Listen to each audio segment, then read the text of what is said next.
नमस्कार दोस्तों आज बात करते हैं पावर स्टार पवन सिंह के बारे में।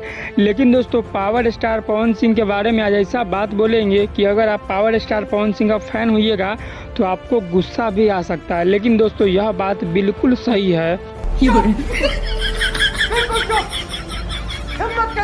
दोस्तों हम आपको पूरा प्रूफ के साथ दिखाएंगे कि पावर स्टार पवन सिंह कैसे गलत है। इसीलिए आप लोग इस वीडियो को पूरा देखिएगा ताकि आपको अच्छे से समझ में आए कि पवन सिंह कैसे गलत है। चलो भाई देखो अपने क्या करना। दोस्तों भोजपुरी में एक हीरोइनी है जिसका नाम है आस्था सिंह। दोस्तों आस्था सिंह ने भोजपुरी में काफ़ी लंबे समय तक काम किया है और भोजपुरी के लिए काफ़ी ज़्यादा अच्छा भी किया है, क्योंकि दोस्तों आस्था सिंह का भी गाना भोजपुरी में काफ़ी हाई लेवल तक जाता है। दोस्तों आस्था सिंह भोजपुरी लाइन में आने से पहले यूपीएससी एग्ज़ाम की तैयारी करती थी।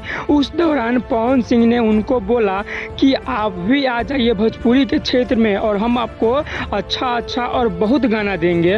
तो फिर क्या हुआ, आस्था सिंह पवन सिंह के बातों में आ गई और वह भोजपुरी इंडस्ट्री ज्वाइन कर ली, यानी कि भोजपुरी के क्षेत्र में वो आ गई। दोस्तों जैसे ही आस्था सिंह भोजपुरी के क्षेत्र में आई तो पावर स्टार पवन सिंह उनको 1 से 2 गाना में मौका दिए, फिर उनको छोड़ दिए, यानी कि उसके बाद पावर स्टार पवन सिंह आस्था सिंह को अपने गाना में मौका नहीं दे रहे थे। फिर क्या हुआ, उधर यूपीएससी भी चला गया और आस्था सिंह का भोजपुरी में कैरियर भी चला गया।